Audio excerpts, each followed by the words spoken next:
제가 이제 저희 집에서 이제 교회까지 이렇게 차를 타고 오는데, 어떨 때는 편안하게 올 때도 있지만은 조금 늦잠을 자거나 또 이제 마음이 급해지면은 조금 차를 좀 빨리 달려서 올 때가 있습니다. 그런데 이제 마음은 너무 급한 거예요. 예배 시간 또 와야 되는 시간은 정해져 있는데 그 시간에 못 맞출까 이 생각이 들면은 굉장히 마음이 초조해지고 또 조마조마할 때가 있습니다. 그러다 보니까 어, 계속 빨리 갔으면 하는 바람이 있는데 중간에 오는 길은 고속도로라서 막히는 것이 없어요. 그래서 쑥쑥 잘 오는데 이제 잠깐 넘어오면서부터 굉장히 어려워지는 것은 이제 신호등을 만날 때입니다. 신호등을 만나면 이거 이제 시간은 가고 있는데 거기서 멈춰야 한다는 것이 너무너무 힘들죠. 아, 이걸 어떻게 하면 좋을까? 제낄까 말까? 이 고민도 몇 번씩 해보지만 또 그래도 누가 본다는 생각도 있고 또 이러면 안 된다는 생각도 있어서 참기는 하는데 문제는 속은 안 그렇잖아요. 속은 그렇지 않으니까 막 부글부글 마음은 급해질 때가 있습니다. 그러면 그것을 어겨야 할까요? 어겨야 하지 않다는 것이죠. 사실 신호등은 한편으로는 차를 멈추게 하는 일인 만큼 사실 좀 답답하게 만듭니다. 그리고 그 답답하게 만드는 것 때문에 마음이 조마조마할 때도 있습니다. 그러나 이 신호등이 어떤 존재입니까? 바로 누군가를 지키는 존재라는 것이죠. 또 이 질서를 유지하는 데 큰 역할을 하게 합니다. 분명 불편한 일이긴 하지만 이 일은 법을 유지하고 또 생명을 지키는 일이죠. 만약에 이것을 지키지 않았다면 어떻게 될까요? 지금 제가 이 자리에 서 있지 못할 것입니다. 또 이것을 지키지 않았다면 또 남의 목숨까지도 위험하게 만들 수 있는 것이죠. 그렇기 때문에 이 신호등이나 또 법이나 율법이나 이것들은 결국 나의 생명과 또 남의 생명을 지키는 일이지 이것은 나를 불편하게 하는 것들이 아니라는 것이죠. 하나님께서도 마찬가지입니다. 우리에게 법을 주십니다. 오늘 이스라엘 백성에게는 십계명을 주셨죠. 사실 십계명은 그렇게 어려운 일은 아니라 생각합니다. 하나님과 동행하면 어려운 일이 아닙니다. 문제는 잘 지켜지지 않는데 그것은 바로 우리 안에 있는 죄의 본성 때문입니다. 그래서 죄의 본성대로 살다 보면 결국 불편해지는 것이죠. 내 생각대로, 내 위주로, 내 뜻대로 생각하면 결국 법이 불편해지듯이 하나님의 법도 마찬가지라는 것입니다. 그래서 이 죄 때문에 이런 법들을 우리가 불편해지게 하는데요. 예전에 한 목사님께서 자기 아이가 어린아이인데 거짓말하는 것을 눈치채셨어요. 그 눈치채시면서 하시는 말씀이 뭐라고 말씀하시냐면 나는 거짓말을 가르친 적이 없는데 저 아이는 가르치지 않아도 거짓말을 참 잘하네요 라고 웃으면서 말씀을 하셨는데 그 이야기를 듣고 잠깐 웃었던 적이 있습니다. 물론 집에 가서는 혼내셨다고 말씀하시더라고요. 그런데 이 아이뿐이겠습니까? 사실 우리도 죄 앞에서 또 죄로 인해서 불순종이 순종보다 편할 때가 있지 않습니까? 또 죄 짓는 일이 오히려 자연스럽지 않습니까? 결국 우리는 죄에 익숙하고 죄 짓는 일이 자연스러운 우리의 죄의 본성 때문에 하나님께서는 계명을 주셔서 결국 우리를 살리기 위해서 또 우리가 살아가게 하기 위해서 죄에 빠져서 죽음으로 갈 수밖에 없는 우리를 건져주시고 구원하시기 위해서 하나님은 변함없이 그 법을 통해서 우리를 인도하고 계십니다. 결국 구원의 길은 무엇입니까? 하나님을 믿고 하나님과 동행하며 그 동행의 기쁨을 누리는 것이죠. 그리고 이 땅의 끝이 아니라 결국 하나님과 동행하는 영원한 삶을 살기를 원하시는 것이고 우리가 가야 하는 것입니다. 이 관계를 유지하기 위해서 하나님께서는 결국 법을 만들어서 알게 하셨고 또 우리에게 선택의 기회를 주신다는 것이죠. 그 선택의 기회가 바로 자유라는 것입니다. 하나님께서 자유를 누리게 하는 것은 우리를 자유를 누리게 하는 것은 하나님 입장에서는 굉장히 큰 도박입니다. 사실 자유를 안 주면 그냥 우리가 하나님 뜻대로 움직일 거예요. 굉장히 순종적일 거예요. 그런데 하나님께서는 더 큰 기쁨, 우리가 더 기쁜 자유를, 더 큰 기쁨을 누리게 하기 위해서 우리를 자유롭게 하시고 또 하나님의 사랑으로 그의 법을 선택하게 하신다는 것이죠. 마치 아이가 부모에게 정말 감사해서 그 작은 선물을 자발적으로 주면 그 부모님은 그 선물의 크기보다도 그 아이의 마음에 대한 기쁨이 있지 않습니까? 그 기쁨이 바로 그 아이의 자유를 통한 선택인 것처럼 우리에게도 그 자유를 허락하셔서 하나님이 주시는 큰 기쁨을, 그 자발적 기쁨을 통해 큰 기쁨을 누리길 원하셨고 또 그 기쁨을 통해서 우리에게 은혜와 기쁨을 주시려고 하셨다는 것이죠. 결국 그 선택의 기쁨이 얼마나 크면 하나님께서는 천대까지 복을 주시겠다고 말씀하십니까? 결국 우리를 살리시고 동행하는 기쁨을 알게 하기 위해서 주신 것이 법이고 또 계명입니다. 그래서 하나님께서는 나 외에 다른 신을 섬기지 말라. 또 하나님의 이름을 망명되게 부르지 말라. 결국 하나님과의 좋은 관계를 유지하게 하기 위해서 하나님께서는 결국 망령되게 일컫지 말고 하나님만 바라보라고 말씀하시는 거죠. 그리고 그 선택의 기회를 주시고 그 선택을 통한 기쁨을 허락하신다는 것입니다. 그뿐만 아니라 하나님은 쉼도 주신다는 것이죠. 하나님이 주시는 쉼은 진정한 평안이고 기쁨이기 때문입니다. 그래서 하나님께서는 그 안식일을 지키라고 말씀하십니다. 그런데 이 안식일의 뜻에 약간의 변화가 생깁니다. 똑같은 십계명이지만 출애굽기 20장에서 주셨던 안식일과 또 지금 이스라엘 가나안 땅에 들어가는 백성들 앞에서 주시는 안식일은 약간의 내용에 차이가 있습니다. 20장에서는 하나님께서는 6일 동안 창조하시고 그 창조 끝에 하루를 쉬셨다고 말씀하십니다. 그 창조의 기쁨을 누리기 위해서 쉬라고 하십니다. 완성의 기쁨, 또 완성의 기쁨뿐만 아니라 그것을 보시기에 좋았다고 말씀하셨던 그 기쁨을 함께 누리게 하기 위해서 하나님께서는 그 창조의 기쁨과 완성의 기쁨을 동참시키기 위해 안식을 주셨다면 신명기의 안식은 약간 달라집니다.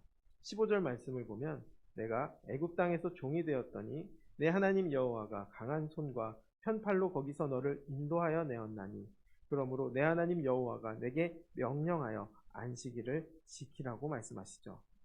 창조의 기쁨이 아니라 오히려 애굽에서 노예로 살아간 이들에게 이들을 건져주시고 해방시켜주신 구속사적 의미로 바뀌게 된다는 것이죠. 신학자들은 그 창조사가 구속사로 바뀌었음을 말하고 있다고 말을 많이 합니다.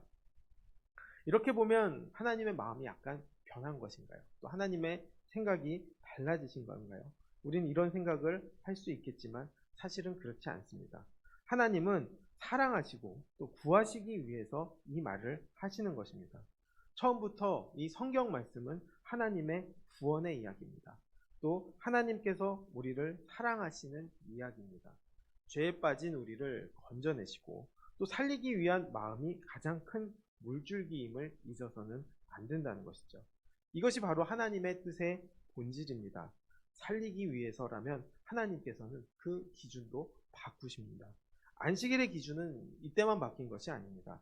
예수님이 오셨을 때 유대인들이 성경을 문자적이고 또 율법적으로 해석함으로 인해서 그 안식일을 놓쳤습니다. 편안한 안식이 아니라 무언가를 지켜야 한다는 안식으로 바뀌었죠. 그래서 그 안식일의 기쁨을 놓친 채 안식일에 매여버리게 됩니다. 그렇기 때문에 예수님을 보내셔서 안식일에도 일하시고 병자들도 고치게 하셨습니다. 그리고 예수님께서는 안식일의 주인이라고 말씀하시면서 바리새인들과 율법자들과 부딪히면서 비판받으면서 또 신격모독을 했다는 이야기를 들어가면서도 안식일의 기준을 다시 정합니다. 결국 안식을 통해서 주님과의 온전한 관계와 기쁨 그리고 쉼과 자유를 누리기 위함인데 이들은 안식일에 매여 자유함을 놓쳤고 기쁨을 놓쳤기 때문에 하나님께서는 그 관계를 다시 회복시키기 위해서 안식일에 예수님을 통해서 일하게 하셨고 병든 자들을 고치게 하셨고 낫게 하시는 일을 하셨다는 것이죠. 결국 그 사랑의 물줄기를 우리가 알아야 하는 것입니다. 우선순위는 하나님의 마음을 아는 것이 중요한 이유가 바로 여기에 있기 때문입니다. 사실 이 땅에 살아가면서 우리가 어떻게 살게 될지는 잘 모릅니다. 그러나 하나님과의 관계 속에서 하나님을 붙잡고 가게 되면 그 길은 보이지 않지만 하나님의 인도하심 속에 길은 만들어지고 또 하나님의 인도하심 속에 그 길을 누리게 되는 것입니다. 그리고 그 관계는 결국 하나님과의 온전한 관계 속에서 이루어지는 것이고 또 이 땅에서도 그 관계가 온전하게 이루어지기를 하나님께서는 원하고 계신 거죠. 그 시작이 무엇입니까? 바로 부모와의 관계가 좋아야 한다는 것입니다.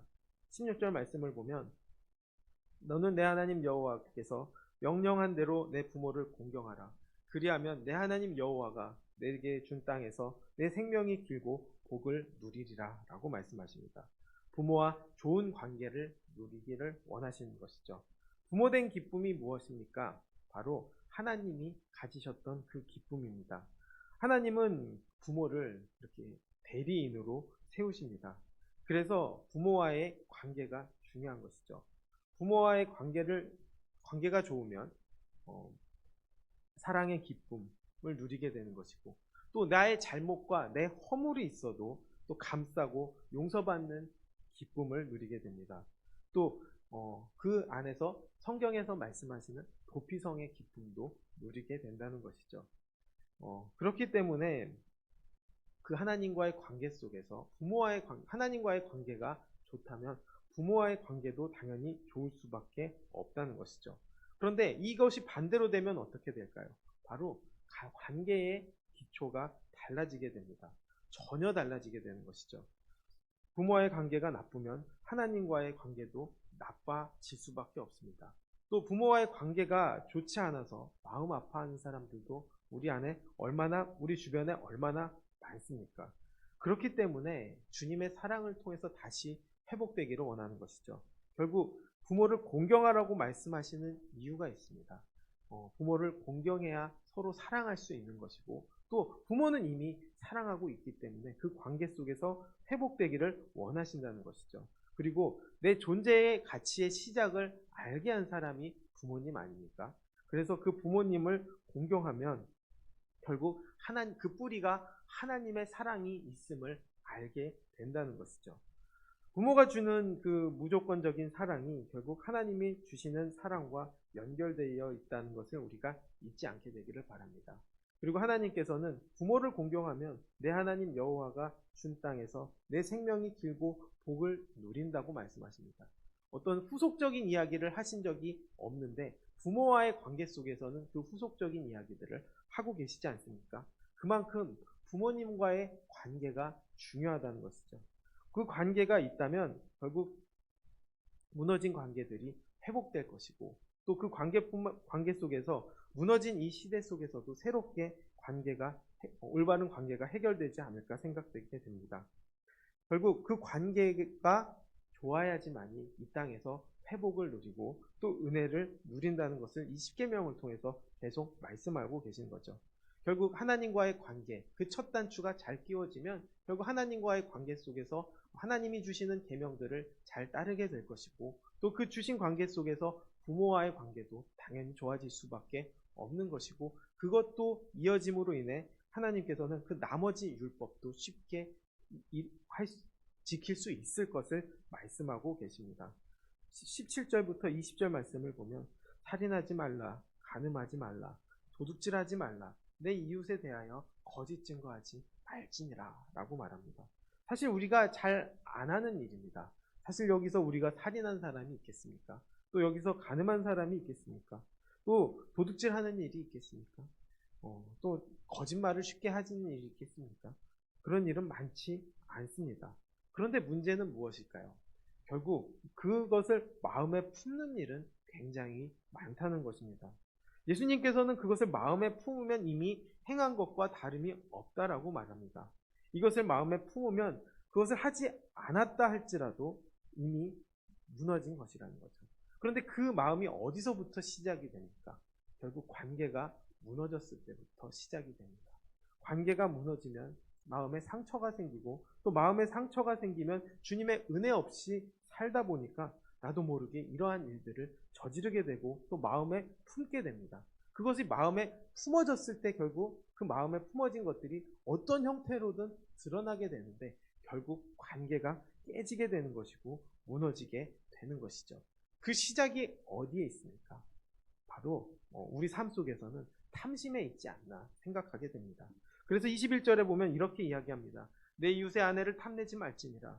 내 이웃의 집이나 그의 밭이나 그의 남종이나 그의 여종이나 그의 소나 그의 낙이나 내 이웃의 모든 소유를 탐내지 말라고 이야기합니다. 여기서도 조금 더해지는 일이 있습니다. 바로 그의 밭을 탐내지 말라고 이야기합니다. 처음에 광야 생활을 시작할 때는 자기 땅이 없으니까 그의 밭을 탐내라는 이야기는 없지만 이제는 땅이 생기고 이제는 경작을 해야 하는 시기가 되었기 때문에 하나님께서는 그 말씀을 더해 주신다는 것이죠. 이 탐심 때문에 결국 살인도 하고 또 간음도 하고 도둑질도 한다는 것입니다. 이 탐심의 문제가 무엇일까요? 바로 하나님을 내 마음에 두지 않는다는 것입니다. 그리고 우상 숭배를 하게 됩니다. 마음에 하나님이 없으면 당연히 들어오는 것이 탐심이라는 것이죠. 사탄이 이것을 계속 조장합니다. 마음에 사탄은 예수님에게도 그 금식 후에 유혹한 그 유혹들이 바로 탐심 아닙니까? 그 탐심을 갖게 되면 내가 중심이 되려 하고 또 내가 우선이 되어야 되고 또 소유에 집중하게 됩니다. 그리고 더 가져야 한다, 더 누려야 한다는 욕망을 갖게 되는 것이죠. 사탄은 그렇게 또 우리를 유혹하지 않습니까? 나에게 무릎을 꿇으면, 나에게 무릎 꿇고 나를 경배하고 나를 숭배하면 내가 이 땅의 모든 것들을, 천하 만물을 누리게 하겠다. 이렇게 이야기하지 않습니까? 거기에 무릎 꿇으면 적그리스도가 되는 것이죠. 거기에 무릎 꿇으면 결국 죄에 빠진 인생에서 세상을 망치는 일을 하고 살아가게 된다는 것입니다. 결국 거기에 꿇지 않으려면 주님과의 온전한 관계가 있어야 하는 것이죠. 그리고 주님의 자녀로 살아야지만이 그 유혹에 무릎 꿇지 않는다는 것입니다. 사실 우리가 이러한 유혹에서 얼마나 자유롭지 못합니까? 사실 우리도 갖고 싶어하는 마음이 있고 뺏고 싶어하는 마음이 있고 누리고 싶어하는 마음이 있고 올라가고 싶어하는 마음이 있다는 것이죠. 그 마음이 사탄에서 시작된다는 것을 우리가 잊지 않게 되기를 바랍니다. 왜 법을 지켜야 할까요? 결국 이것이 하나님의 뜻이고 우리의 사는 길이기 때문입니다. 결국 하나님은 주님만으로 또 하나님을 통해서 온전한 자유를 누리시기를 원하십니다. 그리고 결국 우리가 하나님의 사랑을 받고 있기 때문에 또 하나님은 우리를 사랑하시기 때문에 우리를 구원의 길로 인도하는 것이죠. 그 사랑을 받는다면 당연히 주님이 주시는 율법을 기쁘게 받아들입니다. 또 기쁘게 받아들일 뿐만 아니라 내 생활에서, 내 모습에서도 그 삶의 법칙들이 나타나게 될 것입니다. 뿐만 아니라 또 그 말씀들을 전하게 될 것입니다. 이 계명은 결국 하나님을 사랑해야지만이 지킬 수 있고 또 하나님을 사랑하기 때문에 우리가 이웃도 사랑할 수 있게 되는 것이죠. 그 사랑이 결국 주님이 뜻하시는 삶이고 하나님께서는 이거 하나면 다 풀린다라고 말씀하고 계십니다. 결국 우리는 그 사랑의 은혜를 받았음을 알게 되기를 원하고 또 그 사랑을 누리게 되기를 원합니다. 그래서 그 사랑을 누림으로 인해서 우리 이웃도 사랑하고 또 용서하고 아끼고 또 주님 앞에서 나를 내려놓고 모두 앞에서도 나를 내려놓고 세상적으로 밟고 올라가거나 내가 추구하는 것들을 얻으려고 하는 삶이 아니라 낮추고 기뻐하며 사랑하는 그 예수님께서 오셔서 하신 그 모습들이 우리 안에서 나타나게 되어서 또 그 모습들로 인해서 하나님의 말씀이 전해지고 또 은혜를 누리고 구원의 기쁨을 누리는 우리 모두가 되기를 주님의 이름으로 축원하겠습니다. 아멘. 주님께서는 우리에게 구원의 기쁨을 누리게 하시기를 원하셨습니다. 그리고 우리도 그 기쁨을 누리기를 원합니다. 이 땅에서 정말 하나님의 뜻과는 전혀 다른 삶을 살아가고 또 전혀 다른 것들을 추구하는 이 땅에서 우리가 하나님을 바라보고 의지할 수 있는 힘은 결국 하나님에게서 나옴을 압니다. 또 하나님이 그 뿌리임을 압니다. 하나님을 진정으로 사랑하게 하여 주시고 또 하나님과 진정한 기쁨과 은혜를 누리며 동행의 기쁨을 통해 구원의 기쁨과 창조의 기쁨과 또 거듭남의 기쁨과 또 건져짐의 기쁨 우리가 모두 누릴 수 있게 주님 함께하여 주시고 주님이 주시는 그 자유를 온전하게 누려서 주님의 뜻을 이루고 주님의 말씀대로 살아가며 주님이 주신 말씀에 순종하며 그 자유를 누릴 수 있게 주님 인도하여 주시옵소서. 그래서 우리의 삶이 구원의 삶, 또 주님이 주시는 은혜의 삶, 기쁨의 삶이 되게 주님 함께하여 주옵소서. 늘 주님께 감사드리며 예수님의 이름으로 기도드렸습니다. 아멘.